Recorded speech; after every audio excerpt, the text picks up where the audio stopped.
So hopefully you're all in the right place. This is a workshop on hybrid learning. It is meant to be an extension of a previous workshop. This workshop is going to focus more on some steps and thinking through the process of designing your hybrid course.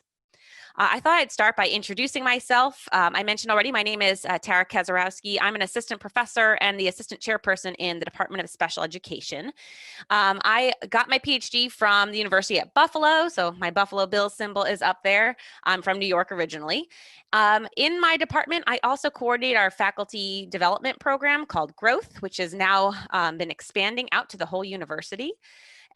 My teaching and research background all centers around teacher preparation and teaching STEM, science, technology, engineering, and math, to students with disabilities with a primary focus in math. My background also in my doctoral program, I had a concentration in instructional technology. So I've done a lot with teaching online and teaching with technology. I have a few other symbols up here on this screen just because I do a lot with math, but also in my free time, I do a lot with the arts. I love theater and dance, music, crafting, all those things. So that's just a little bit about me. All right, so today is a webinar format, which is actually not a style I'm used to giving. I'm used to doing interactive workshops where we stop, we do breakout rooms, things like that. So this is a little bit different for me. And because of the size of this group, I thought I'd tell you about the features of Zoom that I plan on using today. If you want to acknowledge something that I said, you are welcome to use those reactions features if you know where they are. That's like a thumbs up or the applause thing. We'll primarily be interacting through the chat function. So if you see, we already have a couple people who have mentioned some things in the chat. I will be monitoring that. I do have it up next to my PowerPoint today. So I will be monitoring it as we go. I may or may not stop at the moment that a question pops up. What I'll do is I will monitor it. And if it's something I can address through my presentation, I'll do that. Otherwise, I'm going to address those questions at some planned check-in points. So I'm going to kind of make that call as we go. At the end, I'm hoping to leave us enough time that if you have additional questions or I didn't get to something or clarify enough that you can repeat your question or ask me to clarify.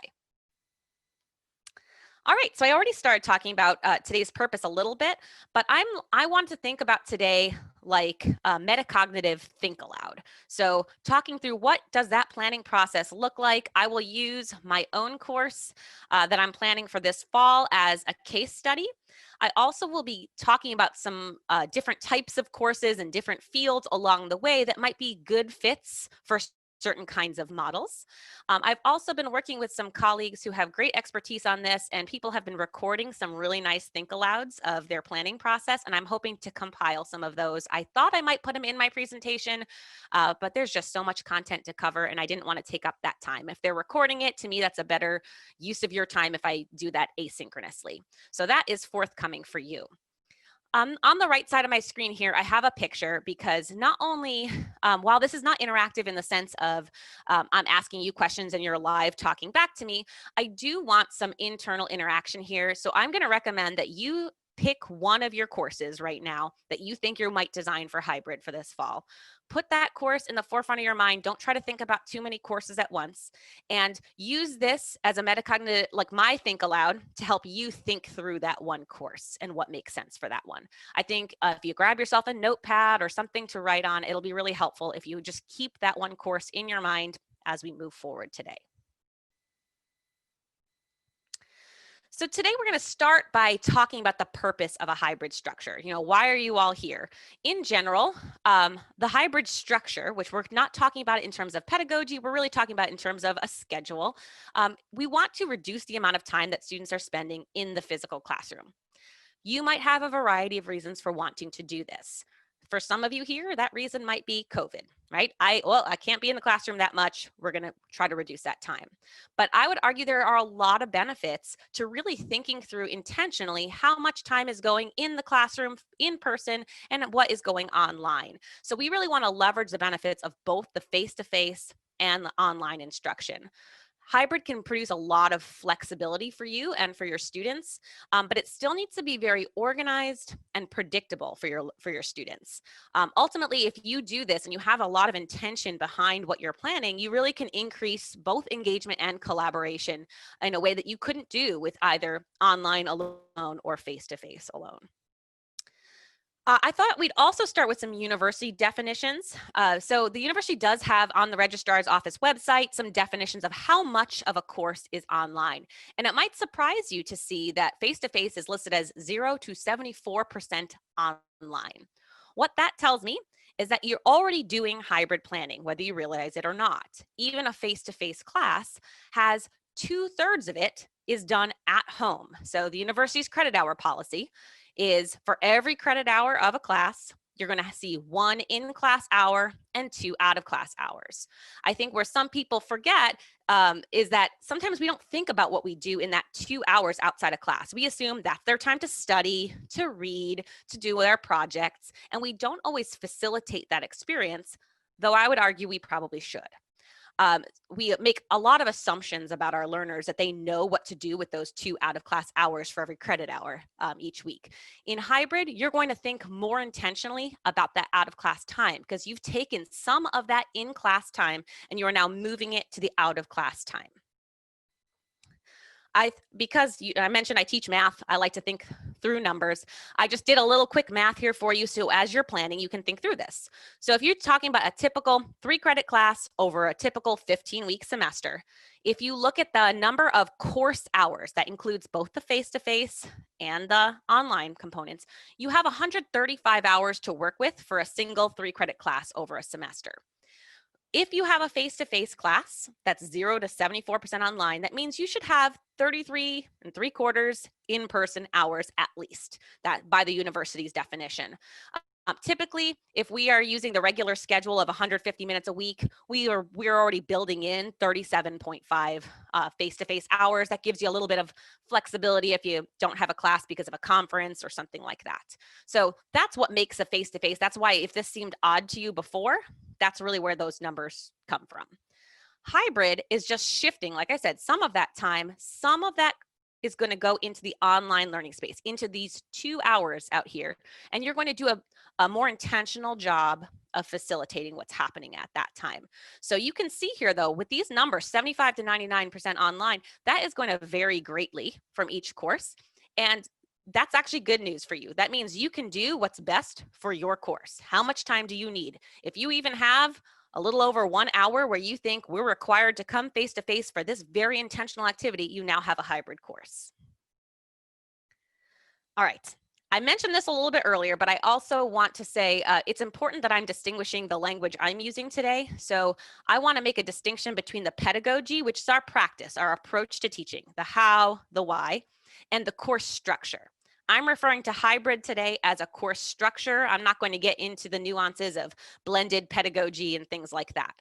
We're going to talk hybrid is simply a structure. It's the amount, it's your schedule, the amount of face-to-face and the amount of online, which is a little bit more fluid. So we're going to start today by talking about the pedagogy.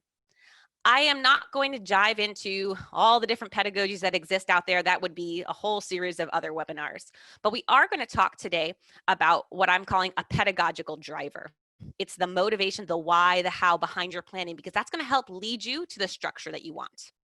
So for any course format that you have, whether face-to-face, hybrid, or online, you should be asking yourself these 2 questions. And I'm hoping that most of you already have the answers to some of these questions. But it's easy to get tangled up into what I typically do in my face-to-face class and forget to start with these questions. So what do you want your students to be able to do, know, or value at the end of your class? This is known as a backward design approach. So you might get used to your course schedule and like, how am I going to get this online? If you get back to this basic question, that's going to help you craft that. So what is it that they need to be able to do, know, and value at the end of your class? And then what are those activities and assessments that are going to show you? They're going to help them practice that, and they're going to show you that they have mastered those outcomes that you have set. You always have to start with these questions, and it's going to make the planning process go a lot smoother. So I mentioned that I'll do a little bit of a metacognitive think aloud, just to set the tone for a class that I'm going to refer to throughout this. One of my primary classes is a math methods class for learners with disabilities. So I am teaching future special education teachers how to teach math to students with varying learning needs, including those with disabilities. In this class, I'm going to think through these two questions. What do they need to be able to do, know, and value? We focus a lot on mathematical mindsets and growth mindsets in the class. We learn about different types of pedagogy, when you might use them. They have to know some basics of math curriculum. They need to be able to model math concepts using visual representations. And then ultimately, we're going to translate that knowledge base and we're going to translate into some doing for my class where they have to plan lessons, execute those lessons, and reflect on those lessons. We'll be looking at assessment data. So those are all the ideas that I have going in my class. And that, in a nutshell, is what I need them to be able to do. I need to let go of maybe what I've always done in my face-to-face class and center my planning on these two questions. Now we're going to get into this idea of a pedagogical driver. When I have the answer to those questions, now I'm going to ask myself a few more questions. Where is the direct instruction or demonstrations you're modeling with support going to be the most effective? Generally, we're going to pick between, is that going to be in my face-to-face setting? Is that where that's going to be the most effective? And there are certain fields and certain topics that absolutely in the classroom is probably the most appropriate place. But in my class, when I'm thinking through it, I have learned over the years in my face-to-face class that the direct instruction, we did much better flipping that and doing the direct instruction at home. I could teach the basic concepts through videos, through readings, and through independent activities so that when we came to class time, we did a lot more of the hands-on stuff because I found that that is where they needed my most support. That leads me to this second question here. What are those interactions and activities that you do in your class? And how much support do they need from you? How often do they occur? How much time do they take? The answers to these questions are going to lead you to your course structure. Okay. I'm going to take 1 second to pause and make a note that I am almost finished with the handout to go along with this. I have all of this content for you as well. I have links to my slides and just kind of a text-based format for everything that I'm showing you today. So yes, this is being recorded, but you will also have access to all of this content. We're going to go through some of the different drivers. I already mentioned the two primary types of pedagogical drivers are a face-to-face driver or an online driver. Let's start with the face-to-face driver. It's probably the more traditional model. This is where, if you look at my model here of my road for my course, I'm starting with the face-to-face content. That face-to-face content is driving what they're going to do at home online. So in these kind of cases, that direct instruction or demonstrations, or maybe I'm modeling something with support, we're doing some activities where they need my immediate feedback, that's happening in class. And then when I want them to practice on their own, that's what's happening between all of these face-to-face sections. This is when the online instruction is happening. Now, this could work for any course, but some examples of courses that something like this might work really well. If you are in the arts, like thinking of a studio art class or a dance class, where you are teaching a specific technique for something, your face-to-face time, it's probably very beneficial for you to be able to give immediate corrections to students while you're teaching that before they're ready to go back home and practice. So that's an example of where a face-to-face driver might make a lot of sense. Same thing with maybe a technology class where you're teaching a specific software or how to use a specific equipment, something like that. Then again, you probably want that immediate feedback in the early stages in that face-to-face part before you release them and let them practice on their own in that online part of the class. The reverse, the flipped of that, is an online driver.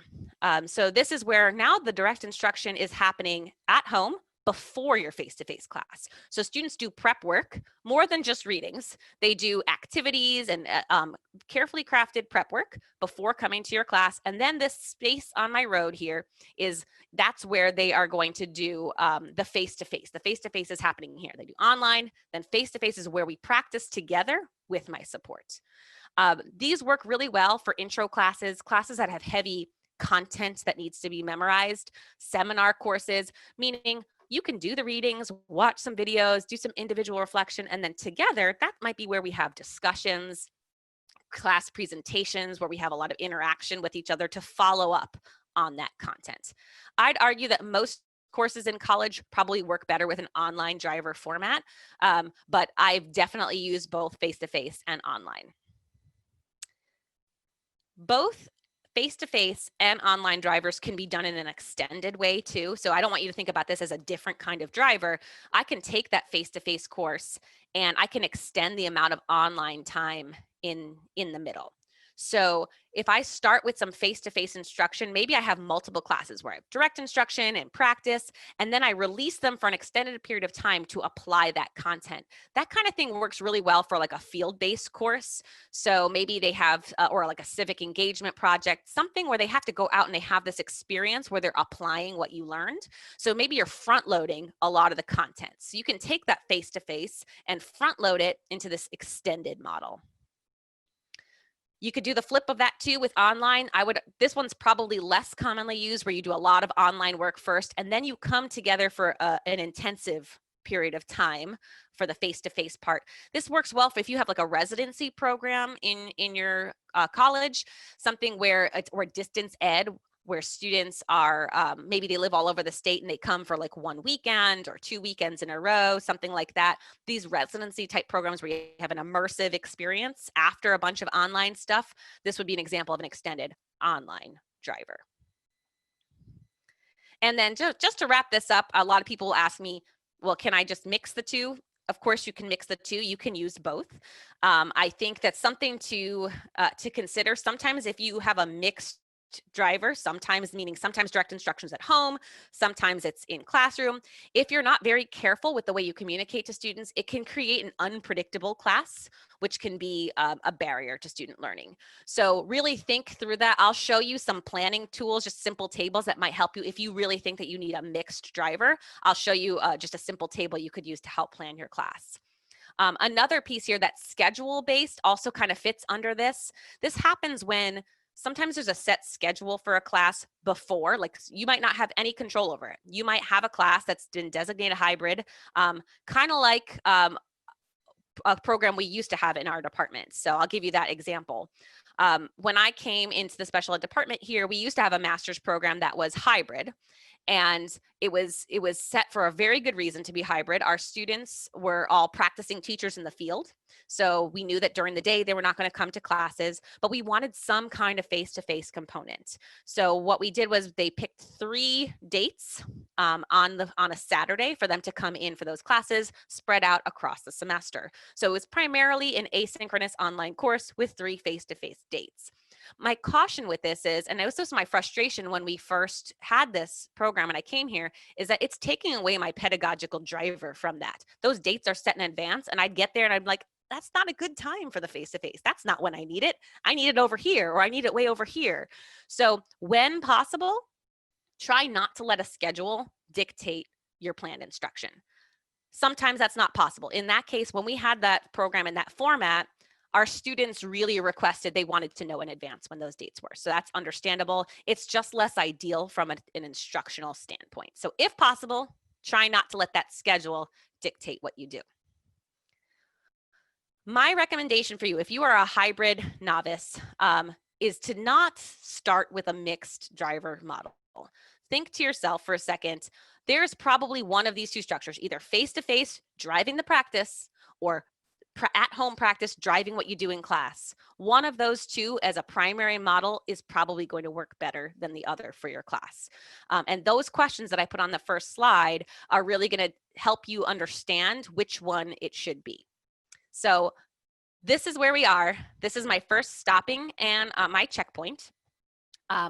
Take a moment. This is a chance to put some questions in the chat if you have any, and think about the class that I asked you to pick at the beginning and which pedagogical driver, if you had to pick face-to-face, meaning that what I do in class is going to drive the practice, or picking what I'm going to do at home. I'm going to give the direct instruction at home and then come into class for the practice part. Which one makes more sense? That's going to help you think through the next part. So while you're doing that, I'm going to take a look at this chat. A common complaint. I see one comment that says, my students complain that they're teaching themselves with 100% online. Oh, that is one of my biggest frustrations because I know how much work goes into planning an online course. It's self-taught. I was like, who do you think put all this together for you? I'm not sure. So I think a lot of that comes from your communication with students. And I like, it helps because I'm in a field of education.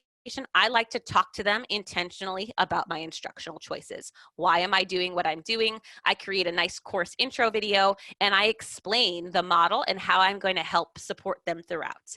Another way that happens is if it's 100% online and it's asynchronous, sometimes students see it as self-taught because you're not checking in enough. They don't see you as a regular presence to them. They see it as a set it and forget it kind of class, which is not a good practice. That's not really what this webinar is about. I do have other recordings of some of my content on that, so I can always share that as well. Other people commenting, I've heard these complaints as well. Yes. Great. Does not help all that much. I think sometimes building the relationships, you're never going to meet everyone's needs. I think the students have, it's hard to break down students' perceptions about online learning. It's something that I am consistently trying to challenge.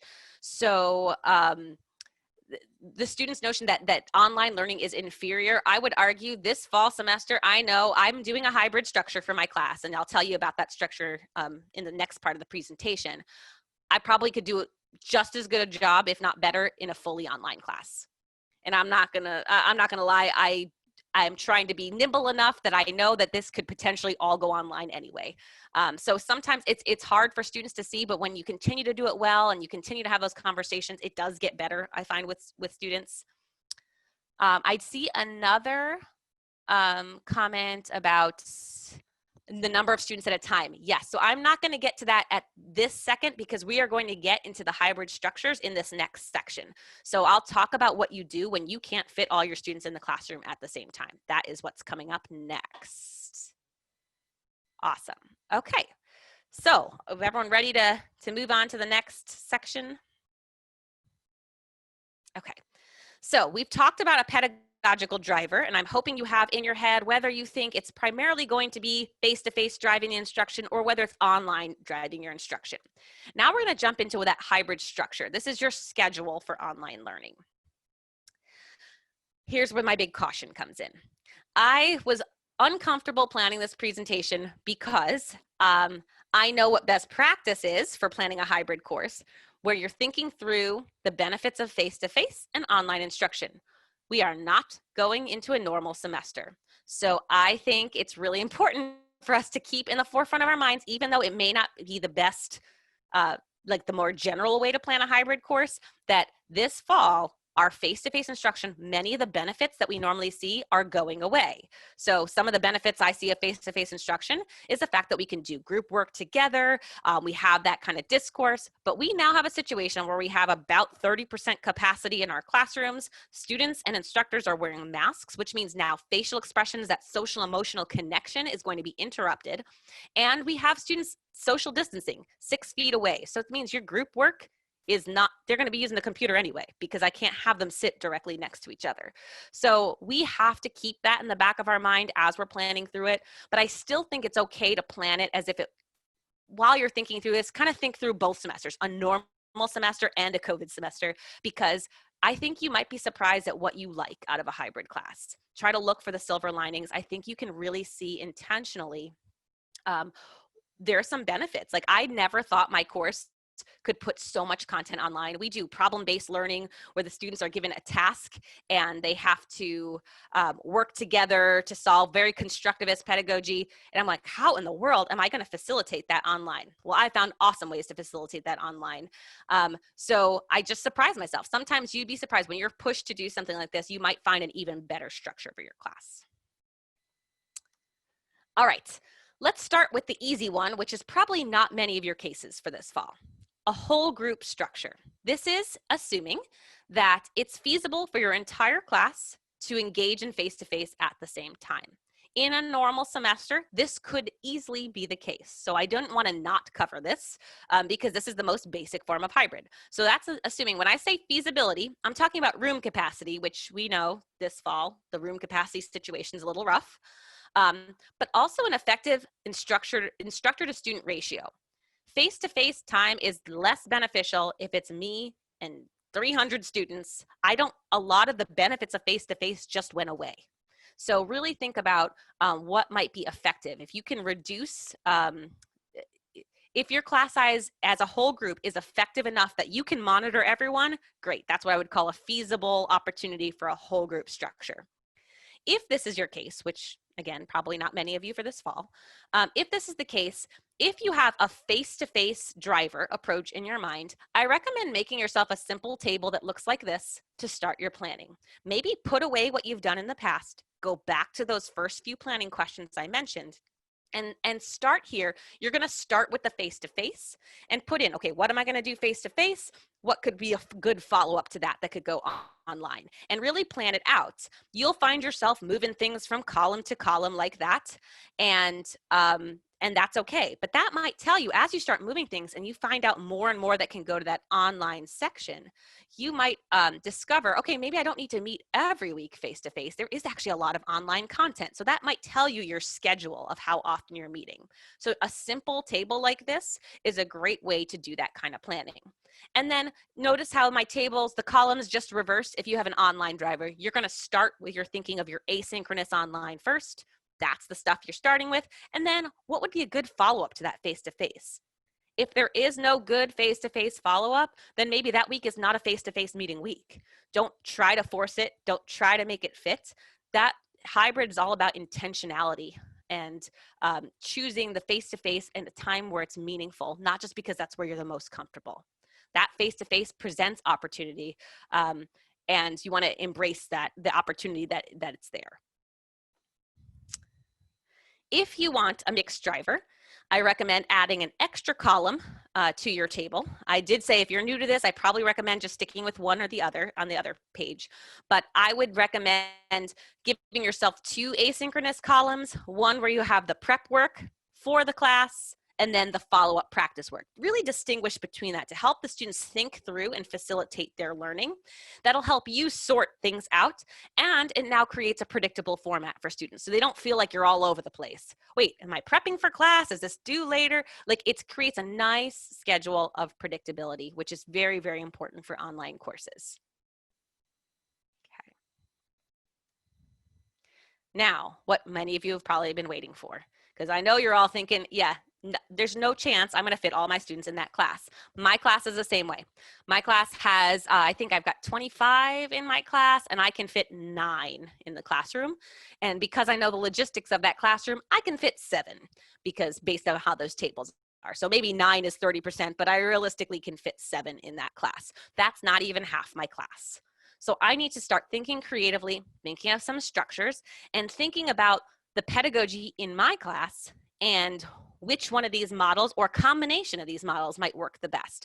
So today I'm going to talk about 6 models, and I don't want you to think these words are not like the formal, the official words for anything. I tried to pick words that I think meant the most, so they had a good semantic meaning behind them, and they're not rigid. You easily can mix and match. In fact, the model when I talk about my class that's up here, I'm primarily using a hybrid support model on my screen here, but realistically, I'm also combining this hybrid synchronous component as well.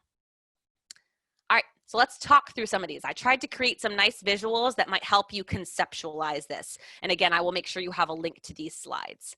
Hybrid rotation is probably one of the more basic models because it's nice and structured for you. I have a large class, I can't fit them all at once, and instead I'm going to break them into smaller groups, and on a rotating basis, decide when they're going to come to the face-to-face classes. So assuming this is a class, this example on my schedule here is a Monday, Wednesday, Friday class, and I have a blue group, a yellow group, and a pink group on the screen. I would say that, I have a very steady, predictable schedule for each group, and we're just choosing who's coming to class which days. In this case, I'm splitting my class into thirds. You could split it into more than thirds. For those of you who said, oh, okay, only 17 fitting for 88, you're going to need more than thirds for your class. All right. This model works great for either a face-to-face or an online driver. So this is one of those that's flexible for either one. If it was a face-to-face driver, basically you come to class on your day here, and then you have the following week to complete your asynchronous work.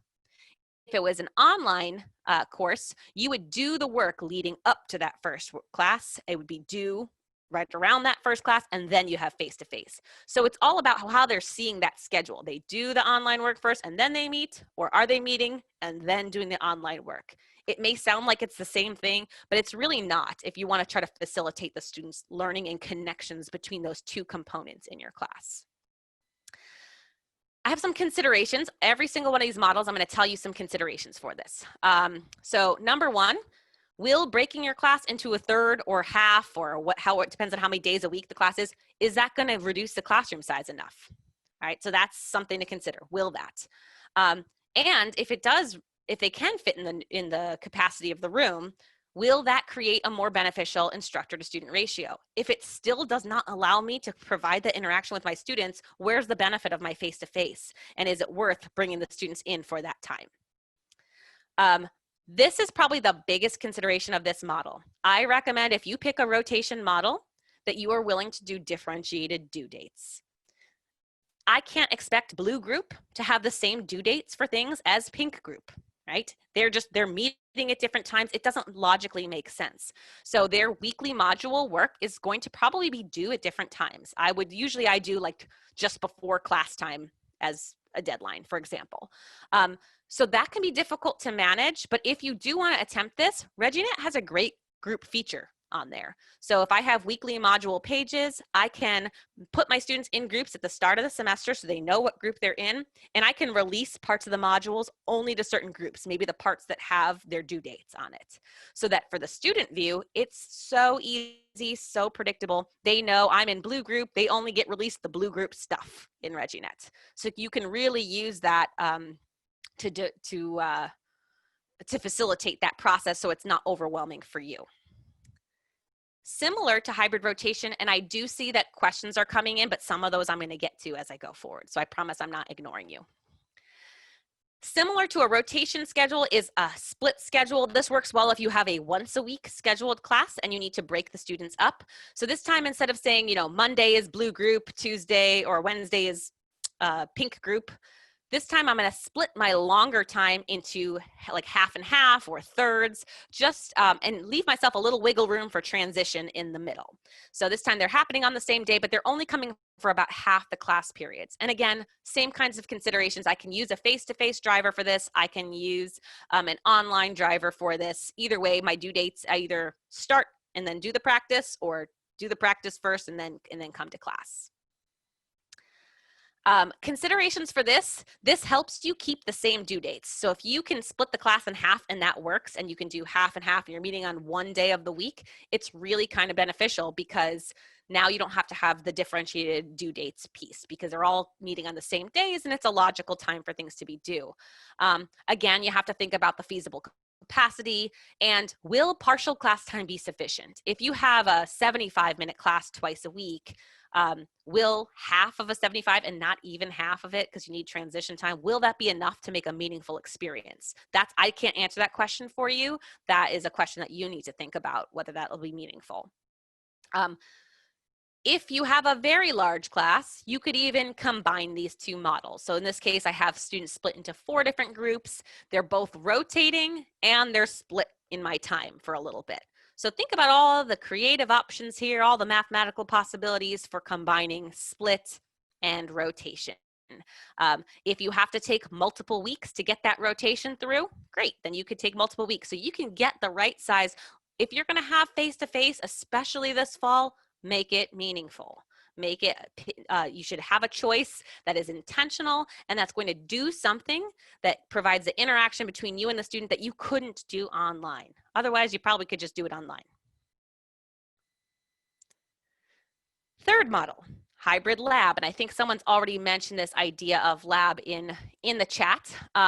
This is a similar sense, only instead of a regular rotation, maybe there's only like 3 hands-on experiences I need them to have during the semester. And I can break the students into small groups, as many small groups as I need. These are face-to-face meetings that are happening less often.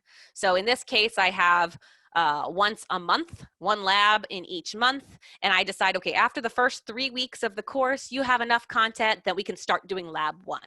And I just rotate who does lab 1 when. Maybe you're even in a class that has a lab component and you have a separate time scheduled for that. Great. But this lab model can work for any kind of course, even if it's not a formal like science lab.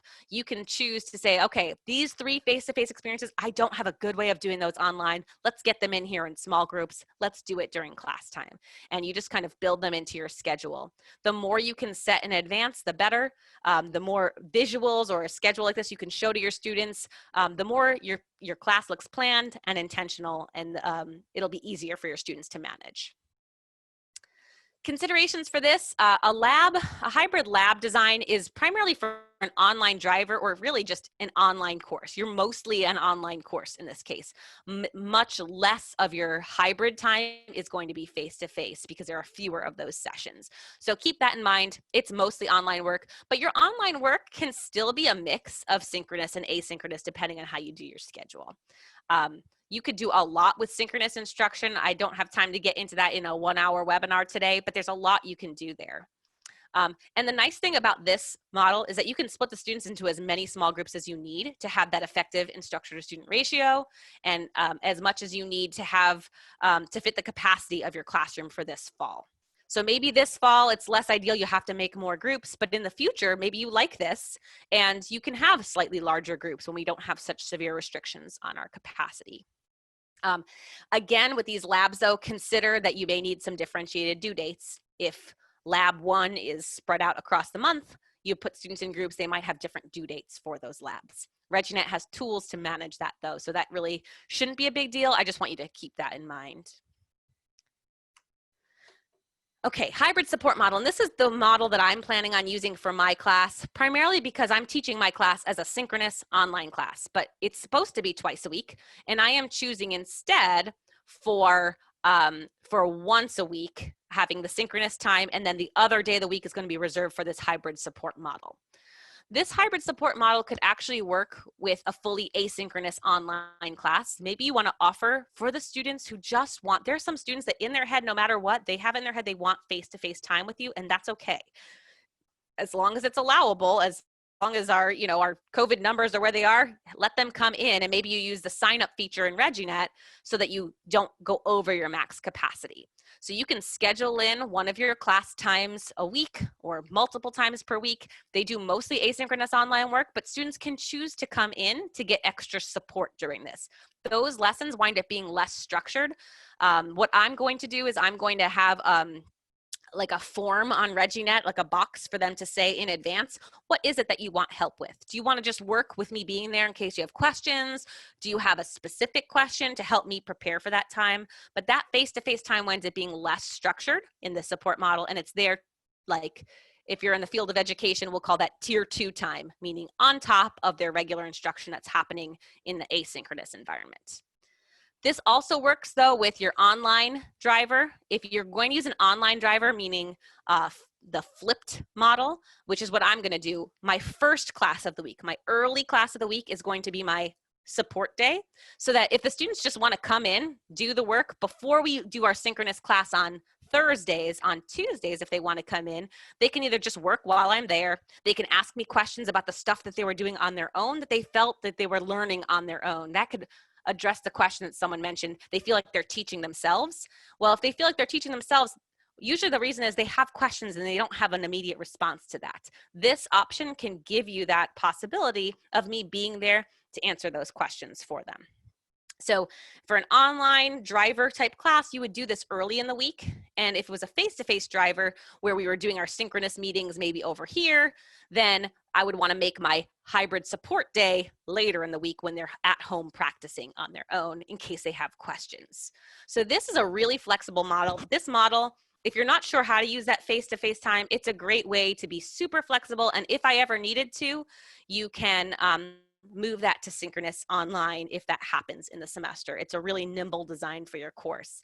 In fact, I'm probably going to combine this with the next model I'm going to show you, where students have the option on these support days to either come in face-to-face, or they can Zoom in on those days. And I'm going to monitor both groups on those support days. That's my plan for the fall.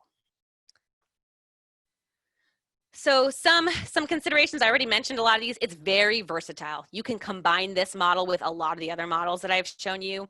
I think this fall especially, it's going to be essential that you use the sign up feature in ReggieNet so that you don't go over the maximum capacity of your room. If you just leave it wide open, come if you want support. What happens if I have more than 9 students who want that? So what I can do is I can create a sign up on ReggieNet, first come, first serve. And if I have a lot of students who want that, then maybe I'm rotating that and I schedule it out for future weeks, or just set up another time outside of regular class time. Almost like open office hours, if you will. Drop in. All right, 2 more models to go. These are both the most complicated models, but they might be the models you've heard the most about. And I think sometimes people think these last 2 models are your only options when it comes to hybrid. Hybrid synchronous, again, this is just the word I'm using because things are happening at the same time, means you're going to plan it very similar to how you'd plan a face-to-face class. Only some of your students will be there face-to-face, and some of your students were going to participate on Zoom. So we're still having our same meetings, but I'm reducing the number of times students are present in the class by splitting that up. So maybe I have that on a rotating schedule. That's up to you. So in this, I have both groups at the same time, a yellow group and a aqua group. My yellow group is in person on Tuesdays, and my aqua group is Zooming in on the web, and then I flip-flop that on Thursdays. So only 1 day a week they're coming into class. Again, this can totally be used with both drivers. I can do face-to-face work leading into my online work, or I can start with the online and plan into my face-to-face. So it's pretty flexible with that. Also, in terms of your planning, the general schedule can match very similarly to what you were doing in your face-to-face class, especially if you're willing for lopsided groups here. If you have a larger group on the web, you can just have more students Zooming in to make sure you're meeting the capacity of your room, and your rotation might take like 2 weeks to get through when they get to come for the face-to-face part. Some things to think about, I think I showed this also, if you have a once-a-week class, how that could work, that you can alternate from weeks as well. Some things to think about, this requires a much higher cognitive load for you because you have to do a few things. I am monitoring the students in that room, and I am monitoring the Zoom session. I have to think about all my teaching habits. If my students in the classroom ask a question, I better be getting the habit of repeating it out loud so my students online could hear what's happening there. If there's a back channel chat question, I have to think about the logistics. Do I want that up on the board? Maybe I choose a student in the room to be my monitor of the chat and to stop me and ask those questions. There are some definite limitations, especially if you're on a rotation though, because the same students will probably be together all the times. You're going to get less interaction between the groups. So you need to do as much as you can to try to facilitate and bridge those 2 worlds. This sounds like, in terms of the planning part, sounds easier, but the execution part is definitely higher cognitive load. You have to be confident with your technology skills if something goes wrong, because you want to be able to make sure you get the students in, and you need a backup plan. It's definitely doable. I thought about it for my class, but again, all of the face-to-face stuff in my class, I lost the benefit to when I couldn't have them do group work. So for me, I'm much better off doing it online this semester. In the future, I might consider something like this to provide more flexibility for students. Then the ultimate of all flexible things, I'm sure you've seen this, it is floating around all social media. Everyone thinks hybrid equals high flex, this hybrid flexible model.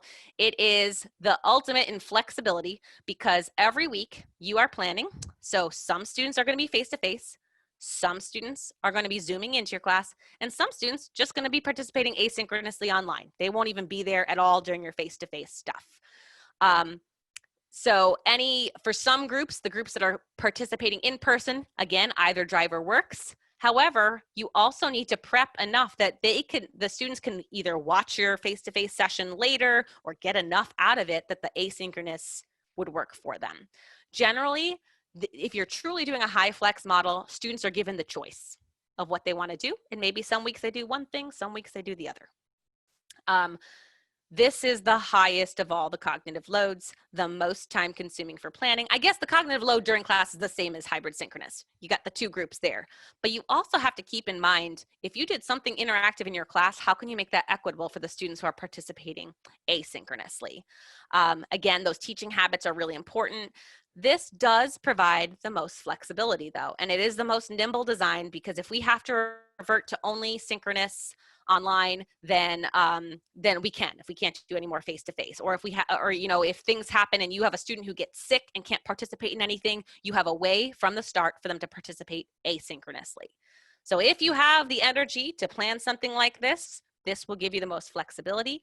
But I also want you to be realistic with yourself, your demands, our own levels of stress, because there are 6 models here that can be combined, and they are all beneficial, especially if you choose them intentionally.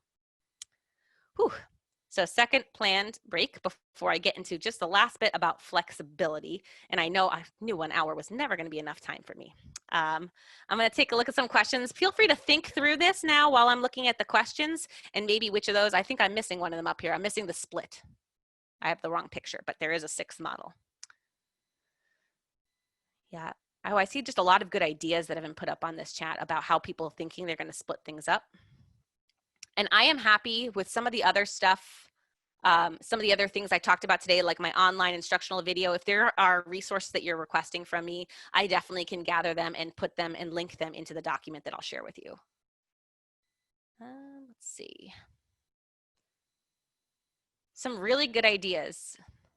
Nice. So someone had asked a question. It says, does that not mean teaching the same class 2 or 3 times, lack of better phrasing? So I'm guessing that that means maybe the lab model or the rotation model. Yes, that face-to-face part. If you use one of the rotation or lab models, that would be the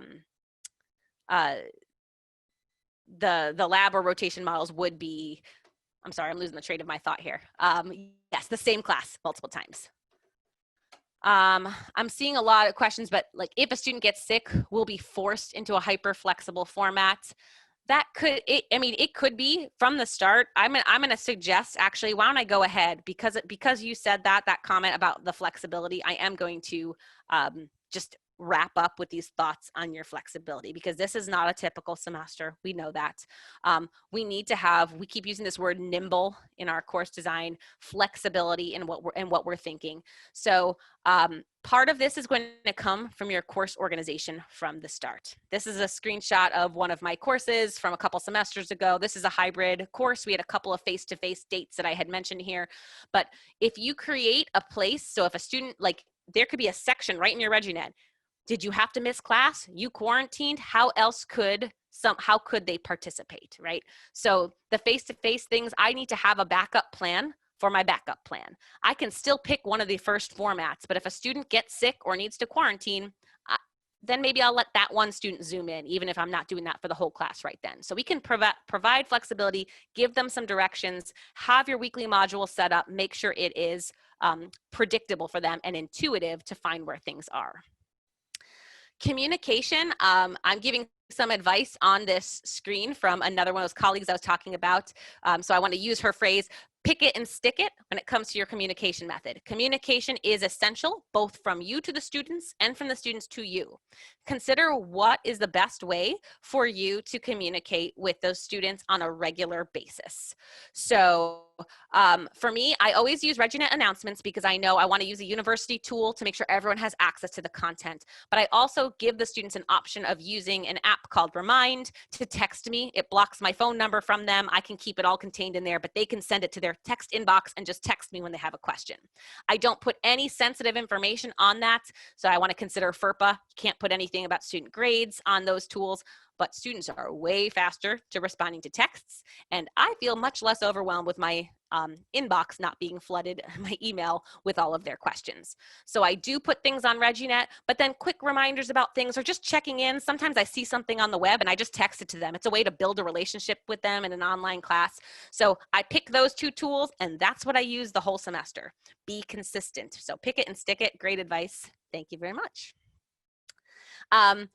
Your backup plans, need to be in the back of your head, even if it's not fully fleshed out right now, your in-person backup plan is synchronous online. So if a student can't come, you have a face-to-face session, your backup plan is you're going to put on Zoom during class, even if it's not the perfect planned interaction, at least you're giving the students a window into that class. And if it's going to be a long-term thing, then maybe you start planning on how do I get that interaction up in Zoom. Your synchronous online, if a student is so sick that they can't even participate in that, you need to have an alternative activity, something else they can do. Don't worry about making it equal, okay? Equitable is not the same thing as equal. You have course outcomes in mind. Sometimes that asynchronous online is just going to look a little bit different. Okay, so if you are doing something in class, you don't have to do the exact same activity in asynchronous online. It might look a little bit different. How can they learn the same things and engage in that same content? So it's okay to come up with an alternative assignment if needed, especially this coming fall. So these are your backup plans. In-person turns to synchronous, and synchronous turns to asynchronous online. Keep your syllabus policies very flexible. Really, I'm going to recommend, I don't know if I have a slide on this. I do, yay. Some things to really think about as you're crafting your syllabus and your assignments. Some assignments in my class in the past have had in-person requirements. So it's a math methods class. They have to go out and find a classroom, observe a math class, and there's a reflective assignment that they do. It's a structured reflection. Obviously, they're not going into a classroom this fall, so I already have an alternative. I used to give them a choice between those, so that's something you can think about. Do I want to give students a choice in the kind of the assignment? Or this fall, I'm just saying, I know they're not getting into the classroom, so I have a video assignment that I very carefully chose it because I know what is shown in that video, and I'm still doing a structured reflection. If you are going to have multiple versions of something, so most students can do the in-person thing, but a few students can't, really think about that grading rubric and how to start with, do that in advance. Don't wait till the last second to plan what that might look like if they had to do an alternative assignment. Have that, anything that has an in-person requirement, have a backup plan from the start. And then the last piece is your policies, your attendance, your extensions. Really consider how you can be flexible. And a lot of times, our policies that we have in the syllabus, we have a certain mindset of what we think students should be doing. And they often disproportionately impact some groups of students more than others. And if you have a policy that's going to disproportionately impact a student who maybe is working, has to work to help support their family right now, they have a sick family member, really consider what kind of flexibility you want to include there. And oftentimes when I see people with very punitive or strict policies in their syllabus, it's to make their life easier, and they'll use the excuse that, well, in the real world, they wouldn't be able to do that. I'm going to push back on that because in the real world, we offer a lot more flexibility. I would hope that the university would be understanding in my job if there's something that happened, right? I don't want such a strict policy that there's no way, there's no wiggle room there. So really think about, do I have equitable policies? Do I have some wiggle room? And above all, emphasize communication. I am wide open. I'll tell my students, yes, I will offer extensions. Yes, I will. There are going to be lots of assignments that if you turn in late, you can still get credit for it. But I'll tell you right now, you better be communicating with me. Waiting 2 weeks after a project's over is going to be a lot trickier. So really emphasize that aspect of responsibility. That communication is going to be much more important. Because I think you can learn a lot from this semester, the COVID semester coming up, right? That you might carry forward with you when we start thinking about some of those policies that we have. All right, I think that's the end of what I had. So I have questions and clarifications. I can't believe I made it within 1 hour. That is, I'm not sure how I did that. I'm gonna flip through a couple more questions, but feel free to add more. Someone had asked about templates, and Jennifer had posted that. Text reminder tool is called Remind. I see someone with thoughts on utilizing Flipgrid. I love Flipgrid. I use it all the time. Flipgrid, if you don't know what that is, it is a video alternative to a discussion forum.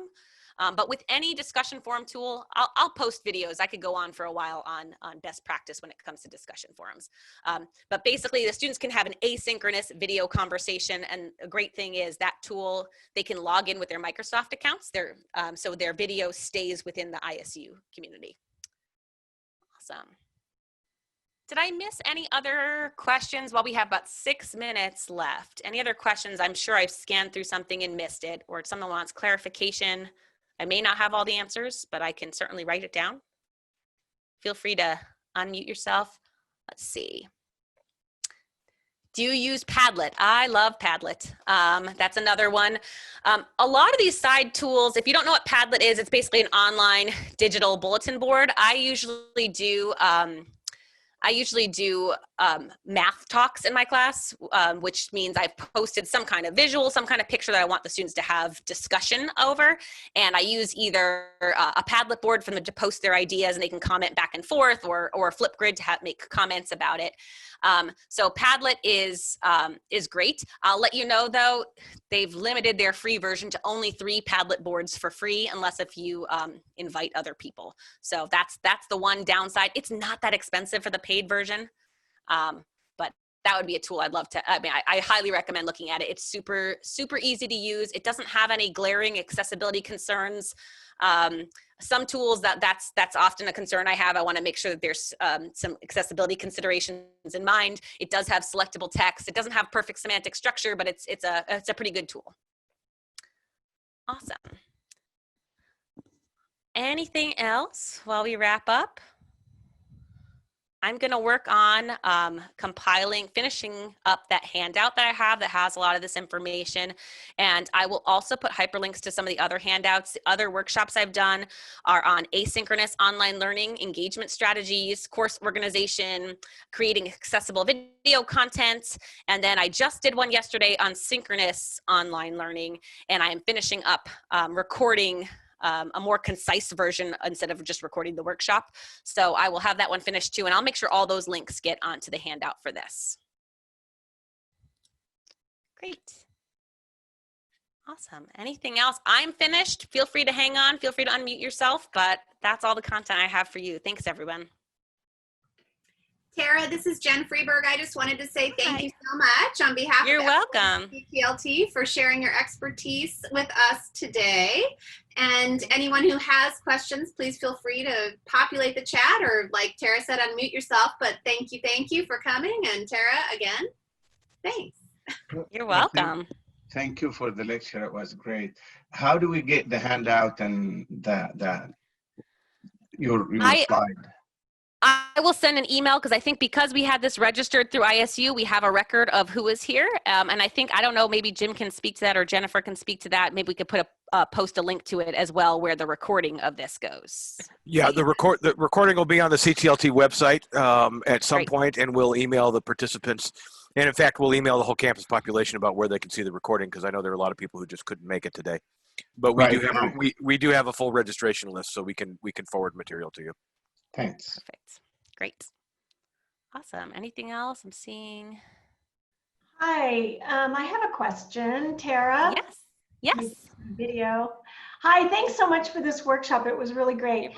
My question is about all the additional apps like Padlet, Remind, Flipgrid. I'm thinking about integrating some of these into my course, but my question is, how difficult is it to use this within a ReggieNet structure? Do students need to go out to another site to it? Do they need to have another password? Do they have, I mean, it's going to be one thing for me to learn these and integrate it, but it's another thing to have like sending students to use all these different apps. I'm not sure about that. So yeah, so my best advice with that is make sure you're using tools that you feel comfortable with. It's better off to start fewer and build your way up, and choose tools. I use the ReggieNet lessons feature for everything. So the lessons tool, that's how I make my online modules, and many of the tools like Padlet and Flipgrid actually can embed right into your ReggieNet site. Right. So I can put the board, they don't have to go anywhere else, they can choose to do it. And then if there's a tool, I also use a tool called Edpuzzle. That's how I put videos up for them, and I can embed questions along the way for checks for understanding. That also embeds right in ReggieNet. So that's my first thing I check. That's the best option. Otherwise, I still would put a hyperlink in ReggieNet. ReggieNet should be your central hub. And I find that even though I use so much technology in my class, and at first the students seem overwhelmed, but when they realize I will always have the links for them in a predictable and organized format, they're usually good to go. Great, thanks. You're welcome. Awesome. And Jim had posted there's some of those external apps that we've been talking about. There, that he put a link there to some of the tools we've been talking about. I see a couple people mention they want to hear more about the hybrid support model. That one is just a very generic term for you are leaving students open for choice to come in and support them in any way possible. So you can think of it almost as at the most basic level, like an open office hours option. So I have the students are doing some at-home asynchronous work. I've set aside this day of my course time to come on in face-to-face and do your work in that classroom while I'm sitting there. This way, when you get stuck on something or you have a question about something, you now can have the immediate feedback, which is like the #1 benefit of a face-to-face class, is that your instructor is there to give you the support at the time that you need it. So you could do it in a variety of ways. You can, or you could have it more structured. I've done that. There are a couple topics in the class that I know the students have trouble with, specifically anything dealing with rational numbers like fractions, decimals, and modeling some of those concepts are very difficult for them. So I will likely, when we get towards that week, to have a structured activity or two planned for that session that will help the students dig in deeper. So you're the best, you're teaching this course because you have the expertise. So kind of, sometimes I'll have some activities planned if I need it. Otherwise, I've taught this class. I've probably taught like 25 sections of this class in the past 5 years. So I teach it a lot. So I know what they're going to have difficulty with, and I probably can come up with something on the fly at this point. Anything else?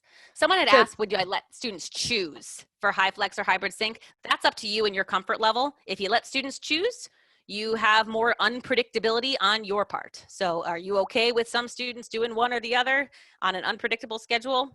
That's fine. I know someone else who said they're going to let their students choose, but they have to commit to it so they know what to prepare for during the semester, unless if obviously in an extenuating circumstance, if you get sick, you can flex.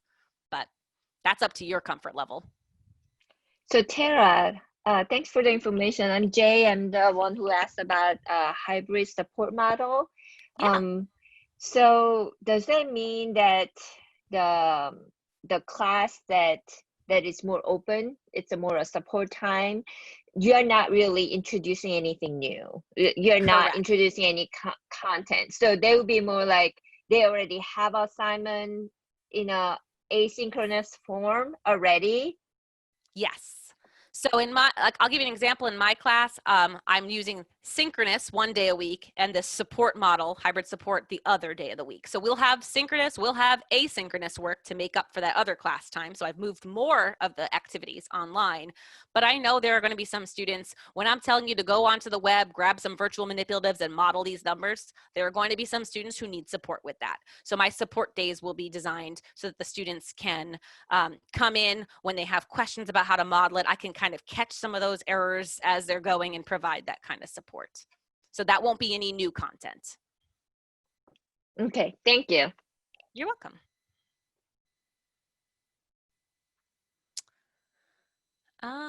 What do you recommend for best ReggieNet course templates? To be honest with you, my face-to-face, hybrid, and online look exactly the same. I like a weekly format. It's easy for me to think about my schedule in terms of weeks. So I plan my modules to be weekly modules. I know some people who do it more in like units for their topics. That's also fine. But most of the templates on ReggieNet are fairly similar in terms of the structure on the side. One thing I would mention, have an orientation page in your structure. I call it week 0 and I release it like a week early. That orientation page should introduce the students to the structure of your class. What do they have to expect for the rest of the semester? Then from there, whether you want to divide it up by week, whether you want to divide it up by unit, topic by topic, whatever it is, make sure that they have, whether it's a screencast of you talking over it, something where they know what to do. One of the most difficult things from a student end, when you get to an online course and you log in and you go, what do I do? I've been there as a student. It's terrible. You go into a class, it looks like nothing's been changed on the front page. The side tools look exactly the same as it looks like before someone organized anything in there. And I go, what do I do first? What am I supposed to do? Don't let your students be in that situation. Let them know. They need to know what to do when they get there. And you get to do it the way you want to, but just make sure you communicate that.